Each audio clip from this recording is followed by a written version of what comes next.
she not be permitted based on the Kal V'chomer if she receives a get? If a get is able to terminate a much more serious relationship, Chalitza is not effective for a married woman, but it's effective for a Yevama. So get, which is effective, definitely should be effective for the married woman. So we're trying to bring psukim. Some originally said kocha. It says kocha, this is the way it should be done. So kocha, O means iku, but that's the way it should be done. So where's the question? But if you see not that way, because if you have a kal v'chomer, which is compelling logic, that always overrides the word, which indicates that it must be done that way. For instance, so we cited Gemara in Yuma, a Brisa. We have the Shnei Sirim. We have the two goats on Yom Kippur. Sol Hashem, Sol Azozer. Now, how does the goat, how is it designated Lashem? Chatos Lashem, the Goro. The Kohen Godel, he has two lots. He takes each one out. He puts one to his right, one to his left. Whichever one says Lashem is the Chatos Lashem. And the one that it says on it, Lazozel, that's thrown down the mountainside, that's Lazozel. What about if he verbally would consecrate it, designate it? This is Lashem, and that's Lazozel. Talachas is not valid. It means nothing. It's not effective. During the year, if he would consecrate an animal with a lot, not verbally, no verbal consecration, it's not good. Not good. It's nothing. Verbal, right. So we have a Kal V'chomer. It says Chuko. It says Chuko. But yet, because we have a Kal V'chomer, you would say if during the year Gorul doesn't work, is not effective, and verbal consecration is effective, so in Yom Kippur with Gorul is effective, definitely verbal consecration is effective. But it says Chukah, right? It says Chukah, and the Gemara has to bring the pasuk only because it says Voso Chatos, you make it into a Chatos, which is an exclusion. But if not for the exclusion, although it says Chukah, the Kal V'chomer would be an overriding factor. So similarly here, although it says kocha in regard to chalitza, which would indicate that's the way it has to be done, but if I have a Kal V'chomer which indicates that get also should be effective, you should be able to give the Yevama get, not only chalitza. So that Gemara said,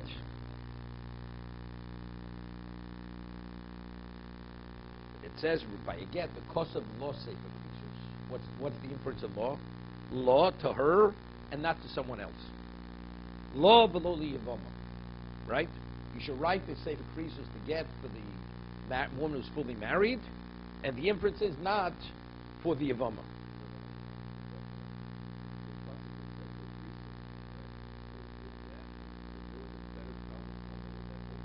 No. You can't, an exclusion, it's like Vasol Chatos by the Goro. Right, we have a Kal V'chomer. It says this is the only way it can be done. No, not first. It says Kosav Lo. For her, you will write the Sefer Creases. What's the inference for her? For her and for no one else. It can't. How could it? No. We said whatever chok means, that's the way it's supposed to be done. That's the way it's supposed to be done. It's a statute. But if I have a Kal V'chomer telling me you could expand it, you expand it. But if the Torah says this and nothing other than that, you can't expand it. The Torah says explicitly that. Normally chukah means this is the way it's done. But maybe there's room for expansion. Kal V'chomer could expand it. But if the Torah says this way and no other way, you can't expand. The Torah says it's only this way, there's no other way. There's no room to move, exactly. So the Gemara says, because it says law. Because I have a law sefer creases. To her and not to anyone else. Okay?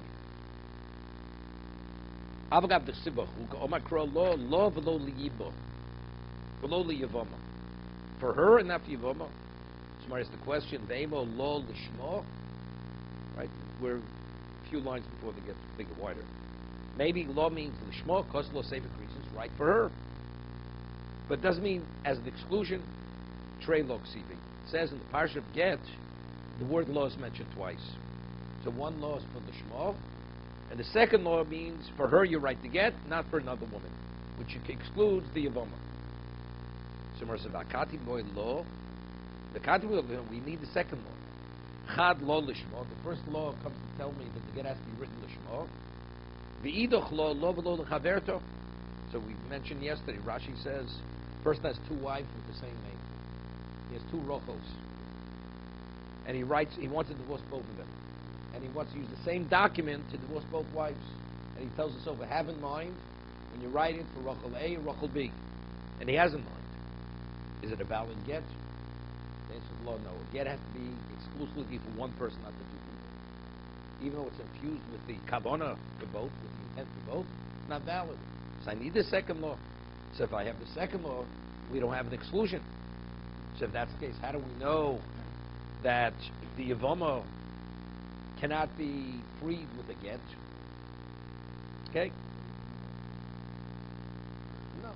She's divorced, she's divorced. Person could divorce his wife with the Surah law. Right? Surah, she just has to receive the object, that's it. She doesn't have to acquire it.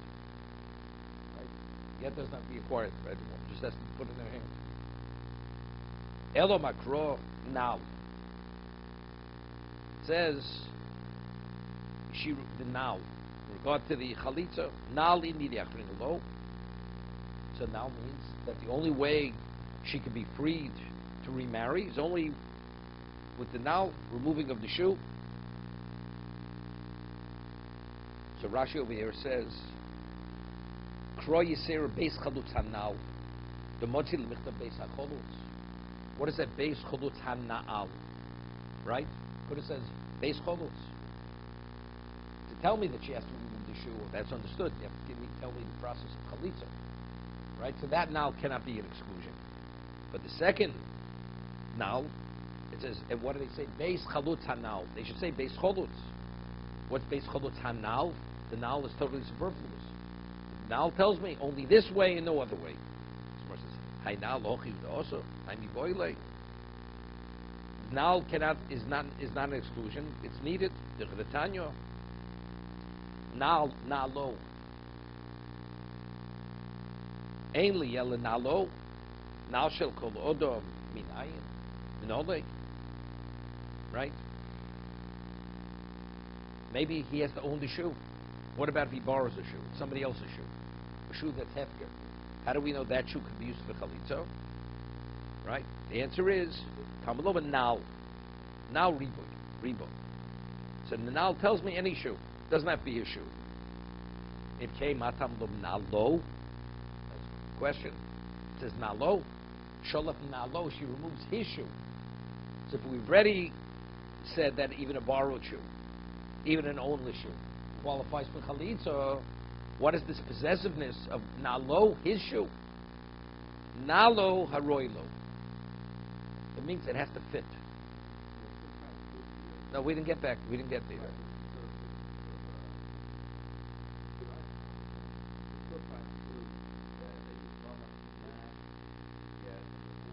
And we're trying. We haven't proven it yet. We're not there yet. We want to say law. Someone says law is not superfluous. Law is not excluding the Yavam. So where do we find the Yavam is excluded? From get.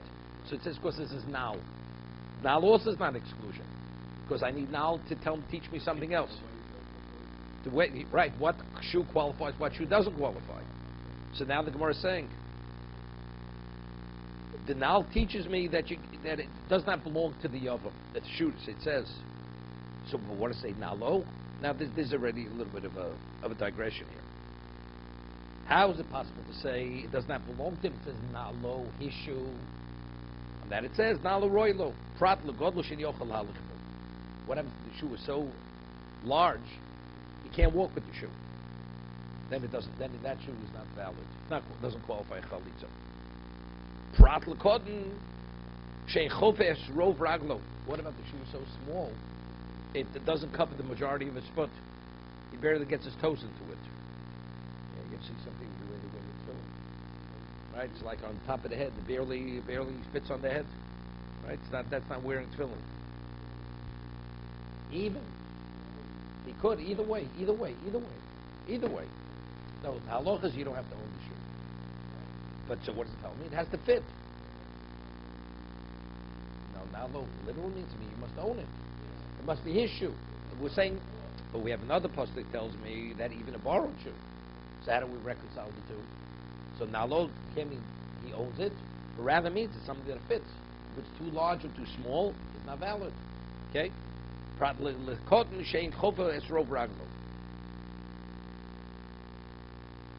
What's raglo? Shrov raglo. Prat. Yeah. Lemesulim. Shein lo ekev. What about if the shoe, the heel fell off of it? It doesn't have a heel. The sole doesn't have a heel. Right? There's no heel attached to the back. So if that's the case, all the nal and nalo, they're all needed. So how do I know to exclude the yavoma from a get? Okay, the krod nal, my hanal. It's hanal, the. Shmamino tarti. The nal, only through that shoe could she be freed, released, not through a get.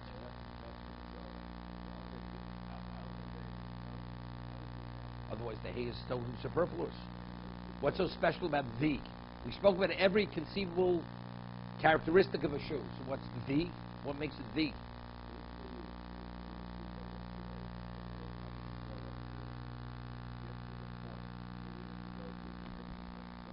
I'll tell you, it's very interesting. I once said exactly what you're saying. You know, Gemara says in Yuma that Avraham Avinu was Hikaboro when he was 3 years old. Question, was he 52 years old? Was he 3 years old? And Avraham Avinu was Hikaboro when he came to recognize God. So the question is, did Avraham Avinu ever come to understand that there is monotheism through his own quest to find? Did he find God? He didn't find God. God found him. If you have endless variables, you could discount as many as you discount, but there's so many other variables. So if there's so many other variables, how do you ever come upon God? It's not possible. So if something's open to endless interpretations, how do you know which this can't be, but there are another 10,000 interpretations, which you even haven't addressed. Say, how do you ever come upon it? It's impossible. So if you take a look at the Medrash, Avraham Avinu himself never found God. But what he did was, he rejected all the false beliefs, and because he wasn't willing to accept false, only truth, that's why Hashem revealed himself to him. God came to Avram. Avram never found God. He got to a point, he says, and what was his point? Mi balabira. Everything I rejected, I refuted. Who is the master of the universe? That was his question. And he stayed with that question. He didn't have an answer. His question was, Mi balabira. Who is the balabira? Who is the master of the citadel? And he kept saying, who is it? Finally, Hashem says, I am the master. Hashem came to him because it's not possible. Same thing here. The Torah could be interpreted in endless numbers of ways. So, do I know the hay? What is the hay alluding to? Maybe there are things I never even thought about. The answer is no. We have a Masorah. HaKadosh Baruch Hu says, this is the halacha. Now, we have words, we have sentence structure, we have word structure. Okay. Now we say, we have the vav, we have the hay, we have this. Okay, that's what it is. We only have to locate what is alluding to what the Torah Sheba'al Peh is. It's not going the other way. As I always say, how do we know that a woman doesn't qualify for a man? How do we know? Because it says Edom. Edom. Edom is 10, and Edom is men, not women. So what do the feminists say? The Torah was interpreted by men, the male chauvinists, and they didn't value the woman. Therefore, they interpreted the way they interpreted. But you realize saying that is apikoursis. It's heresy. Because that's not the way it works. They are baling the Sorah. There was a Sorah at Sinai, a woman does not qualify for a man. That's halachah mashmi Sinai. Now, where do I locate it in the text? Didn't start from the text. You'd say it starts from the text. The person has a conflict of interest. You interpret it the way you want to interpret it. This is not interpretation. How do we know a woman doesn't qualify for a minyan? At Sinai, Hashem says a woman does not qualify for a minyan. Now, where do we find it in the Torah Shebechsav? It says Edom. So it goes the other way. So if a person questions this, what is he questioning? He's questioning the authenticity of Torah. He's not questioning what's the rabbi's intent, what's his vantage point, where's he coming from. It's a whole different question. It's much more serious. It's apikoursis.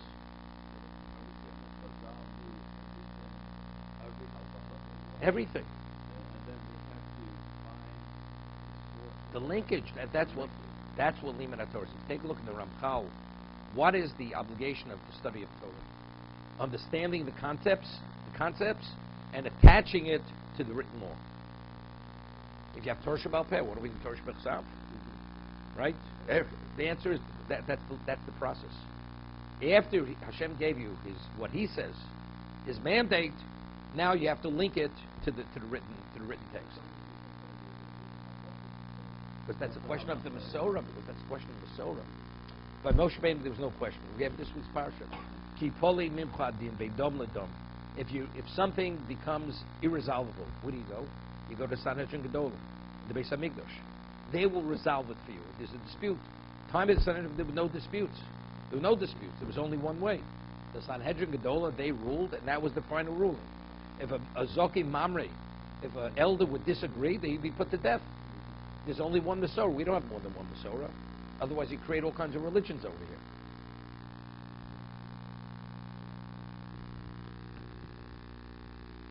Second one was only a different level of clarity. That's a different level of clarity. No, we wouldn't have forgotten. It says that if the first rule was wouldn't have been broken, the whole concept of forgetting wouldn't have relevance.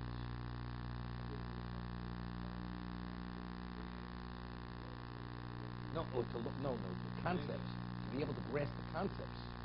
Once you have that, then everything just naturally follows. Yeah, but each person has his own level of capacity, despite that. Not everybody was on the same level. But at each person's level, whatever he understood, he would have retained and gone beyond that point.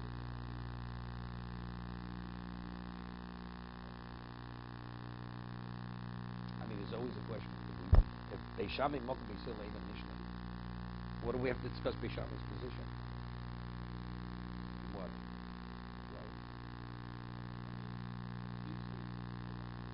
Well, it's not for the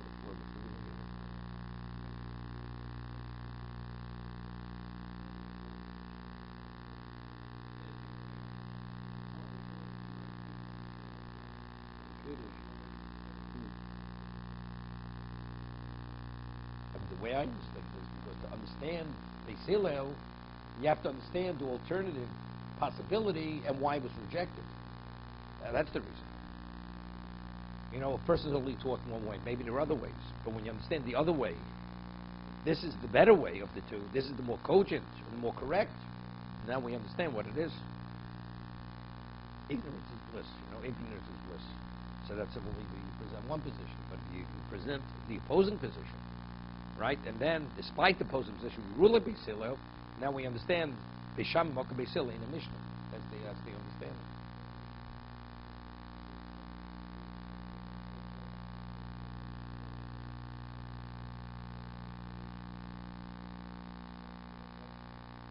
That's rabbinical. No, that's rabbinical. That's rabbinical. No, they say Borei Moreish or Morei. So is it fire, or is it the various colors in the fire? So we pass like Beis Hillel, you say Moreish, not Moreish. No, that's not an argument. That's how it was legislated. When we legislate it, how do we legislate it? Is it this way or that way? That's all on a rabbinic level. It's like Nusach Sfad Nusach Ashkenaz. The person the Yevon said more rather than Morei. He's Yotzei. What's the, you say Hamotzi, you say Motzi without the Hey Ayudiyah. We say Hamotzi like the others. You leave out the Hey Yotzi, the bracha. The bracha is valid, but it's not a quality bracha. It's Hamotzi with the Hey Ayudiyah. It's Hamotzi like the others. Okay, so we conclude, what's the basis why a get doesn't qualify, cannot be given to a Yavama? Only Chalit, because it's Hanal. The Hal is, the Hey is superfluous, so between the word Nal and Hanal, we're able to come upon both these halachas.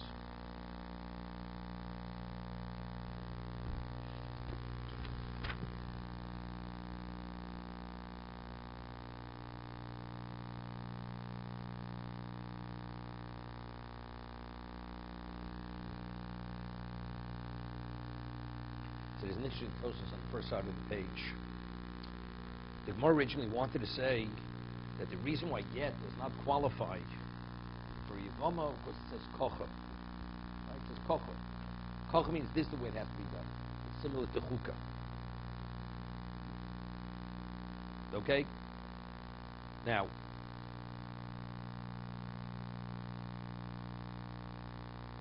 so Tosas asks, the fourth Tosas on the page, how do we know kocha comes to tell me that a get cannot be used for Yavama?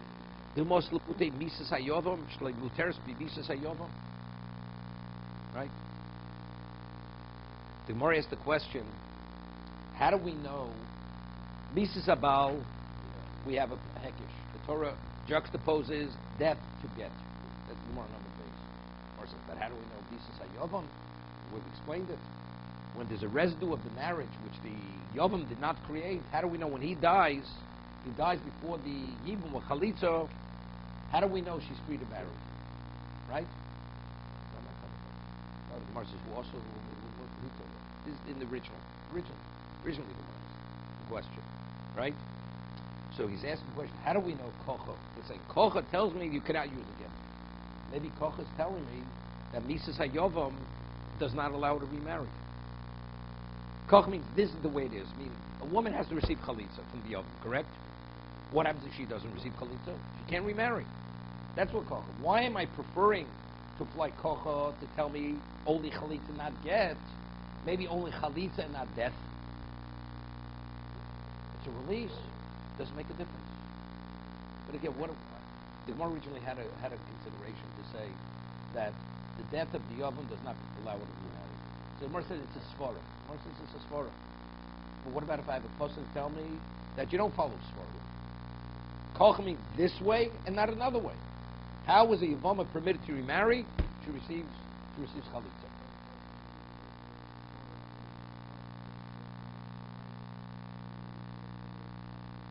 Well, we'll see. Tosas says a little bit better.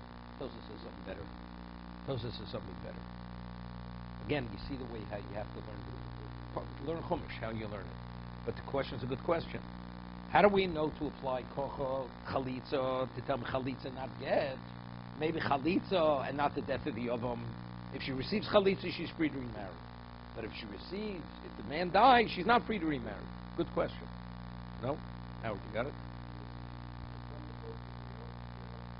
No, koch means chalitza. When she kocha, if you want the woman,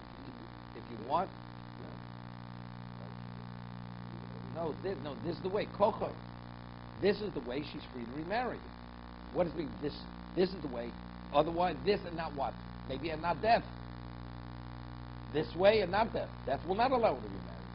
So he's asking, maybe get would allow her to remarry. The kocha we apply to one, not to the other. Chalitza is explicit, she can remarry. No, we're talking about the Yavama receiving a get. We're saying kocha tells me that a get cannot be given to a Yavama. It's only chalitza. That's what kocha is referring to. So Tosas asks, how do you know that? Maybe kocha is referring to the death. If he dies before he gets a chalitza, that does not allow her to remarry. But maybe get does allow her to remarry. What? No, that's the way the Gemara is explaining it. Kocha is chalitza, not to get. But maybe I'll tell you, chaletz, there's another possibility. And not death? It's a good question. Right? So Tosas' answer says beautiful. Ishloma de svarhu. The kocha ye'oser lo memait elo yitzios bidei odom. What does it say? When you release her this way and not that way. You do it this, so we're doing an action. It's within the context of what the pasuk is talking about. If you want to release the Yavama, do this action and not another action. Death is not an action. He has no control over death. So therefore, it's logical to say that the kocha is excluding the get and not death. That's what he answers. Yishloma, sorrow. Logically, just to read the pasuk. Kocha ye'oseh lo memayre el yitzis be'odom. Tanu get dunya chalitza, something which is similar to chalitza, the tolu basiyah. It's determined by an action. Abel yitzir the b'dei shamayim. But if to release her, which is something which God determines, dahavi memelo, go misa lo memait. That's something which happens naturally. It's not something he does. What do we say? When he does this, he releases her, and not when he does something else, he releases her. What would the other thing be? That's the get. Death is not something he does. Right? There's no action. Therefore, it's more logical to exclude get rather than excluding death. No, the action. Right, by itself. Right. That's what Tosus. Okay, so it's simple to how to understand the puzzle.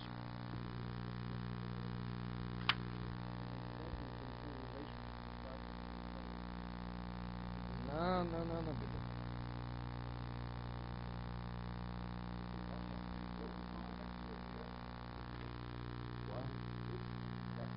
This should be done.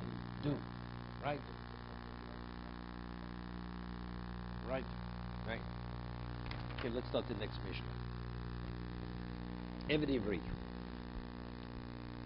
An Eved Ivri, a Jewish slave. Nikne bekesef shtar. How do you acquire an Eved Ivri? Kesef shtar.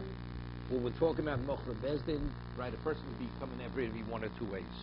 Either a person steals and he's not able to repay the person that he victimized, so the court sells him to the value of the theft. Right? That's Eved Ivri. So it's not simple. You know, Eved Ivri with Mochra Bezdin, it's almost impossible. It's almost impossible. It has to be exactly to the penny of what the theft was. Let's say his value is more. Is more. Can't sell him as an Eved Ivri. What about his value is less? You don't sell him more than once. It has to be exactly the amount of money that he stole. Then the Bezdin could sell him. And very rarely could it happen. The only case you could have Eved Ivri is Mochra Atzmo. A man is on he has financial hardships, and he sells himself to support his family, to pay off his debts. So that. But the case of Mochra Bezdin is nearly impossible to have. Okay? Because you have to. The person borrows a fortune of money, then he reneges on his doesn't pay. He's not sold as an Eved Ivri. Eved Ivri specifically, he had to steal. So you see, you don't sell a person for debt. You say stealing is also debt, right? It's also debt. A person borrows, you have an obligation to repay the loan. But that we said that's Bilvat Subva Torah. What are you talking about? What's not you saying? No, stealing there's also restitution. Stealing is an aveira. It's an aveira. So there's not. Good. I understand that. Right. I understand that. It says before it's called Milvak Subva Torah. Right? It's Milvak Subva Torah. Tosa says it's not Milvak Subva Torah. It's logical. You borrow, you owe. Right? That's logical. After it's due, you're supposed to pay back. Okay? What I'm saying is, so what's the reason why? Why is he sold? A debtor is not sold, but a thief is sold. It's Rashi. This is more later, we can have it later in kiddushin. Rashi brings it in Mishpatim.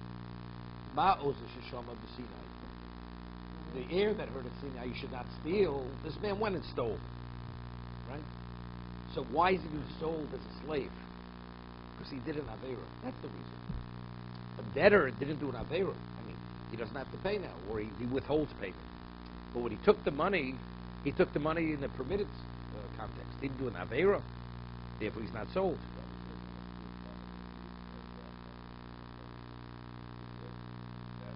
Well, he did tshuva.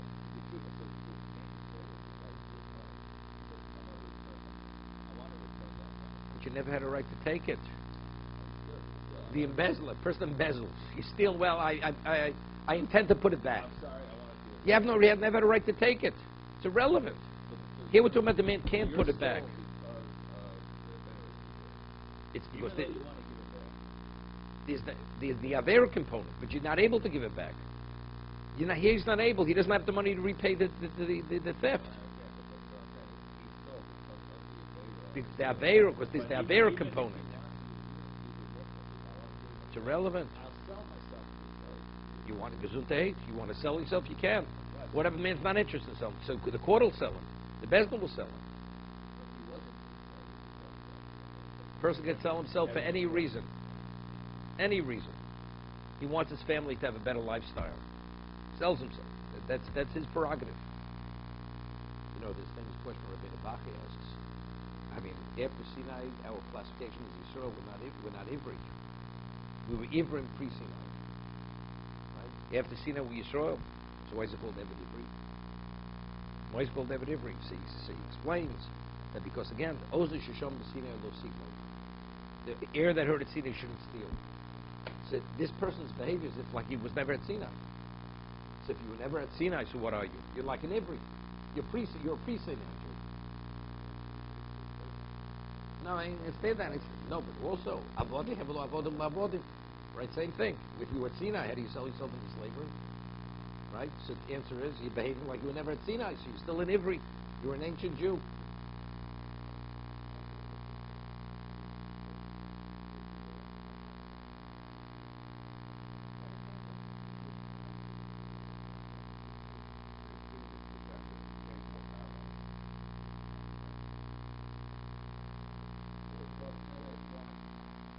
Simple. It's not simple. Why could an employee quit in the middle of the day? Right? Poel chosim chatzeyom. Because avodah, avodim lavodim. Says a shayla loch. Whatever that person binds himself with a contract, that he can't walk out of the contract. So, what this person can write a contract, right? He's in violation of avodah, avodim lavodim. You're binding yourself. No, the answer is to pay damages. Pay damages. But here, this man can't walk out. Eved Ivri, with the Gemara says, it's Gufa Konon. He's Gufa Konon. He becomes his chattel. He's his chattel. No, but she has to redeem. That's redemption. He could also, a person could redeem himself. No, because he's redeeming. It's like the Hegdish, right? An animal has a mum. You can redeem it. You don't redeem it. It's Hegdish. No, good, but we're saying, but because using the mechanism, that's pigeon, that's redemption. But if not, what is your status? Your status is you're a chattel. You're a chattel. What if you could give a ship of cananis? Right, an employee, the person is employed to an employer. Could he give a ship of cananis to be with? No. The answer is this is because it becomes his asset to a degree. Not like an Eved Kanani, but to a degree, it's his asset. Okay? So Eved Ivri nikne bekesef b'shtar. He could be acquired through kesef or shtar. V'kones atzmo, here. He could acquire himself b'shanim. Let's say 6 years are up. He goes free. What happens if he sold a year before Yovel? 2 weeks before Yovel. Then Yovel comes. He's freed. Becomes a free man. Giron kesef. What's Giron kesef? Again, he reduces the debt.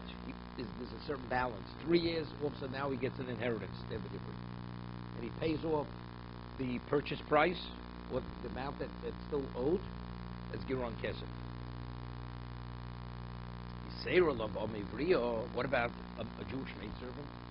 There's a woman who's sold by her father. Okay? Shekonis atzba b'simonim. When she enters into puberty, right? Again, she has to be 12 years old with puberty. So that's what she has over the Eved Ivri. Because an Eved Ivri, but he cannot be sold by his parent, by his father. So he's an adult. Eved Ivri starts off as an adult.